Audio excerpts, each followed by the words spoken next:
तो जब हमसे ये पूछा जाता है कि भारत को आजाद कराने वाले स्वतंत्रता सेनानियों के नाम बताओ, तो हम 1000 नाम फटाफट गिनवा देते हैं। मगर जब हमसे कोई ये पूछ ले कि मुस्लिम स्वतंत्रता सेनानियों के नाम बताओ, तब हम टीपू सुल्तान, खान अब्दुल गफ्फार खान और अशफाकुल्लाह खान के अलावा चौथा नाम नहीं बता पाते। और ये सिर्फ इसलिए क्योंकि मुसलमानों ने अपना इतिहास मिटने से नहीं बचाया, और जो बचा कुचा इतिहास आज है उसको भी मुस्लिम कौम पढ़ने की जहमत नहीं उठाती। आज मैं आपको 15 ऐसे मुस्लिम स्वतंत्रता सेनानियों के बारे में बताऊंगा जिनका नाम भी आपने पहले कभी नहीं सुना होगा।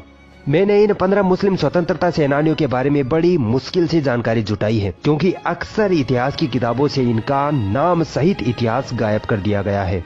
तो मेरा आपसे निवेदन रिक्वेस्ट रहेगी कि आप वीडियो को पूरा जरूर देखना। सैयद मोहम्मद सरफुद्दीन 1901 बिहार में पैदा हुए ये मुस्लिम स्वतंत्रता सेनानी पैसे से एक यूनानी डॉक्टर थे। जब महात्मा गांधी ने 1930 के नमक आंदोलन की घोषणा की, तो ये गांधी के साथ कंधे से कंधा मिलाकर भारतीय स्वतंत्रता आंदोलन में शामिल हो गए। इनके साहस से बौखलाए अंग्रेजों ने गांधी के साथ ही इनको भी जेल की कोठरी में बंद कर दिया। वर्ष 2007 में भारत को आजाद कराने के इनके साहसिक योगदान के लिए भारत सरकार ने इनको पद्म भूषण से सम्मानित किया। 30 दिसंबर 2015 को 114 वर्ष की उम्र में इनका इंतकाल हो गया था।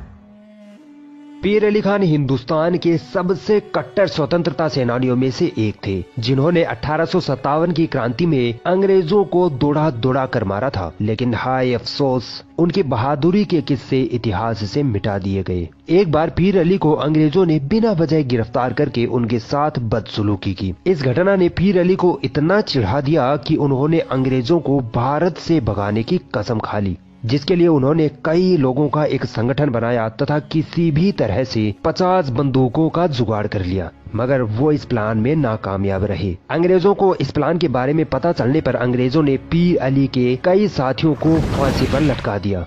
मगर पीर अली ने फिर से आजादी के झंडे को बुलंद किया और अपने 200 क्रांतिकारियों के साथ गुलजार बाग में अंग्रेजों के मुख्यालय पर हमला कर डाला, जिससे उनके कई साथी तो शहीद हो गए, मगर अंग्रेजों का कमांडर लिलियन मारा गया। पीर अली को अंग्रेजों ने गिरफ्तार करके खूब टॉर्चर किया, मगर पीर अली आजादी के नारे लगाते रहे और लिलियन की हत्या के आरोप में उनको फांसी पर चढ़ाकर शहीद कर दिया गया।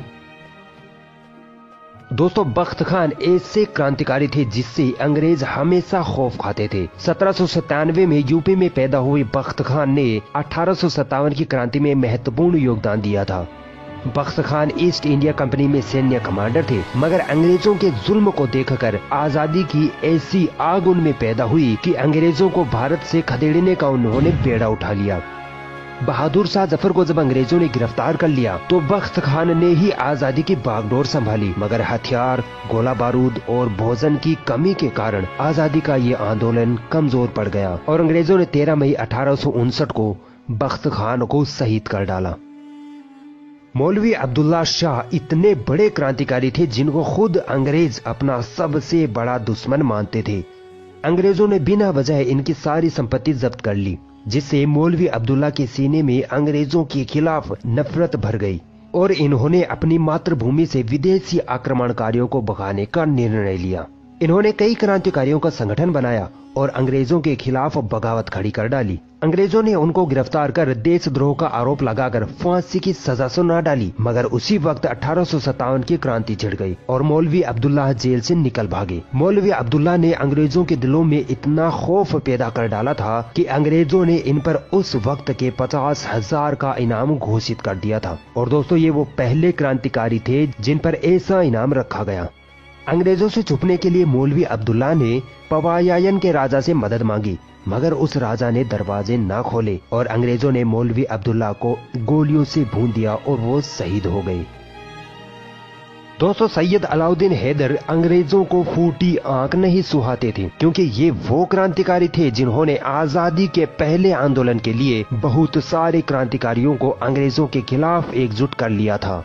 सैयद अलाउद्दीन हैदर का जन्म 1824 ईस्वी में तेलंगाना में हुआ था। ये हैदराबाद की मक्का मस्जिद के प्रचारक व इमाम थे। 1857 की क्रांति में मौलवी अलाउद्दीन ने अपने 300 क्रांतिकारियों के साथ मिलकर ब्रिटिश रेजिमेंट बिल्डिंग पर हमला बोल दिया, मगर अफसोस वो कामयाब न हो सके। पता है क्यों? क्योंकि उनके एक साथी मंत्री सालार जंग ने उनको धोखा दे दिया और अंग्रेजों का साथ दिया। अंग्रेजों ने मौलवी अलाउद्दीन को अंडमान की काला पानी की जेल की सजा सुनाई।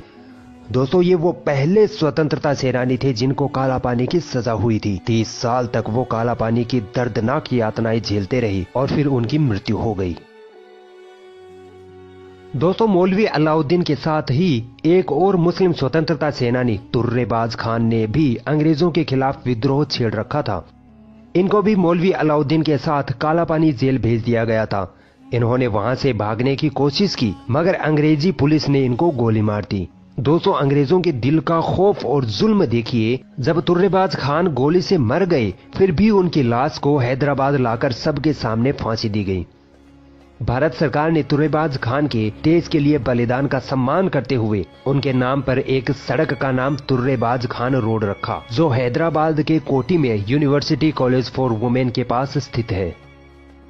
दोस्तों, अंग्रेजों का कहना था कि महमूद अल हसन हमारी हुकूमत के लिए खतरा है, क्योंकि महमूद अल हसन ने अपनी आखिरी सांस तक अंग्रेजों के साथ जंग जारी रखी थी। इनके साहस और हिम्मत की कोई मिसाल ना थी। 1851 में भारत के बरेली में इनका जन्म हुआ था और ये नए नए खुले दारुल उलूम देवबंद में दाखिला लेने वाले सबसे पहले तालिबे इल्म थे। इनका मानना था कि बिना युद्ध के अंग्रेजों को इस देश से भगाना मुश्किल है। अंग्रेजों ने महमूद हसन के विद्रोह से घबराकर उनको 1916 में गिरफ्तार कर लिया। 3 साल तक उनको जेल में यातनाएं दी गई। फिर जब वो जेल से बाहर आए तो उन्होंने एक फतवा जारी किया, जिसमें लिखा था कि अंग्रेज औपनिवेशिक अधिकारियों के साथ सभी सहयोग हराम है और सभी भारतीय मुसलमानों का फर्ज बनता है कि वो भारत की आजादी के आंदोलन में भाग लें। केंद्रीय खिलाफत समिति द्वारा महमूद अल हसन को शेखुल हिंद की उपाधि दी गई और 1920 में उनका निधन हो गया।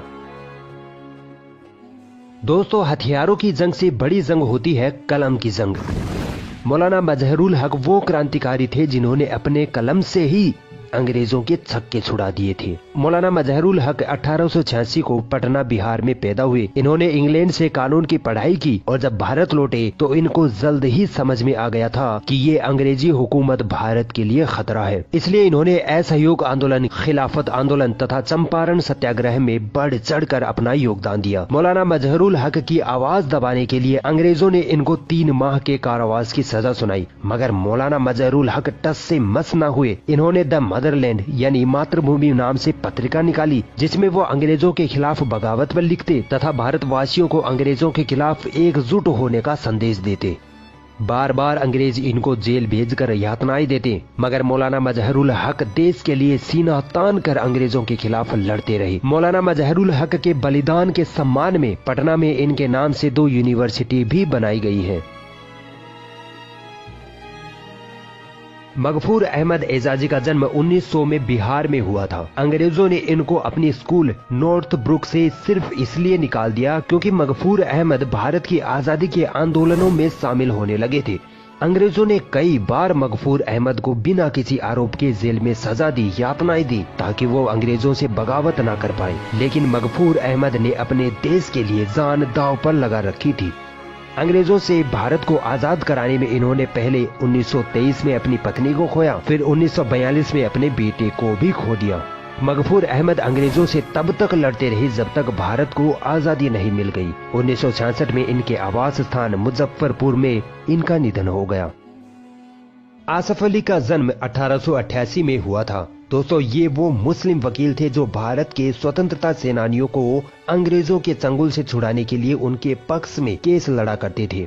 जब बटुकेश्वर दत्त और भगत सिंह ने केंद्रीय विधानसभा में अंग्रेजों पर बम फेंक दिया था, तब यही वो आसफ अली स्वतंत्रता सेनानी थे जिन्होंने शहीद भगत सिंह का केस लड़ा था। भारत छोड़ो आंदोलन में इनके योगदान से खौफजदा अंग्रेजों ने इनको जवाहरलाल नेहरू के साथ अहमदनगर किले की जेल में बंद करके यातनाएं दी थी। भारत की आजादी में इनके बलिदान को सम्मानित करने के लिए 1989 में इनके नाम पर डाक टिकट भी जारी किया गया था। 1888 को जन्मे सैफुद्दीन कोई छोटे मोटे क्रांतिकारी न थे। महात्मा गांधी के साथ मिलकर इन्होंने असहयोग आंदोलन को आगे बढ़ाया था। जलियांवाला बाग नरसंहार में इनको सबसे ज्यादा याद किया जाता है, जहां अंग्रेजों ने निहत्थे मासूम भारतीयों का नरसंहार किया था। डॉक्टर सैफुद्दीन अंग्रेजों के साथ इतना लड़े कि इनको 14 साल तक जेल में बंद रखा गया। इन्होंने भारत पाकिस्तान के विभाजन का भी कड़ा विरोध किया था। 1963 में इनका निधन हो गया और इंडियन पोस्ट ने उनकी 100वीं जन्मतिथि पर उनके सम्मान में एक विशेष स्मारक डाक टिकट जारी की थी। अब्बास अली का जन्म उत्तर प्रदेश में 1920 में हुआ था। बचपन से ही ये अंग्रेजों से नफरत करने लगे थे। भगत सिंह और चंद्रशेखर आजाद जैसे स्वतंत्रता सेनानियों से इन्होंने प्रेरणा ली थी और अंग्रेजों से लोहा लेने की ठान ली। सुभाष चंद्र बोस ने जब विद्रोह का आह्वान किया तो ये उनके साथ आजाद हिंद फौज में शामिल हो गए। इन्होंने अंग्रेजों को इतना सताया कि अंग्रेजों को इनको 50 से ज्यादा बार जेल में बंद करना पड़ा। ये होता है असली बलिदान। 2014 में हार्ट अटैक से इनका निधन हो गया था। 1909 में पैदा हुए वाक्कम मजीद अपने स्कूली दिनों में ही भारतीय स्वतंत्रता आंदोलन में शामिल हो गए थे। उन्होंने हर तरीके से अंग्रेजों को भारत से भगाने की कोशिशें की। 1942 में इन्होंने भारत छोड़ो आंदोलन में भाग लिया तथा अंग्रेजों के खिलाफ विद्रोह खड़ा कर दिया। अंग्रेजी हुकूमत ने इनको गिरफ्तार कर लिया तथा कई महीनों तक इनको दर्दनाक यातनाएं दी। भारत की आजादी में इनके योगदान का सम्मान करते हुए 1972 में भारतीय सरकार ने इनको ताम्रपत्र से सम्मानित भी किया था। 10 जुलाई 2000 को वाक्कम मजीद का इंतकाल हो गया। 1898 को केरल में पैदा हुए अब्दुल रहमान ने अपनी पढ़ाई बीच में ही सिर्फ इसलिए छोड़ दी क्योंकि उनको अंग्रेजों से अपने देश हिंदुस्तान को आजाद करवाना था। 1929 में इन्होंने अपना अखबार अल अमीन प्रकाशित किया, जिसमें अंग्रेजों के खिलाफ इन्होंने मुसलमानों को एकजुट करने का प्रयास किया। इन्होंने लगभग सभी आजादी के आंदोलनों में अपना अमूल्य योगदान दिया और इसके लिए इनको कई बार जेल भी जाना पड़ा। ये सुभाष चंद्र बोस के समर्थक थे और 1945 को इनका निधन हो गया।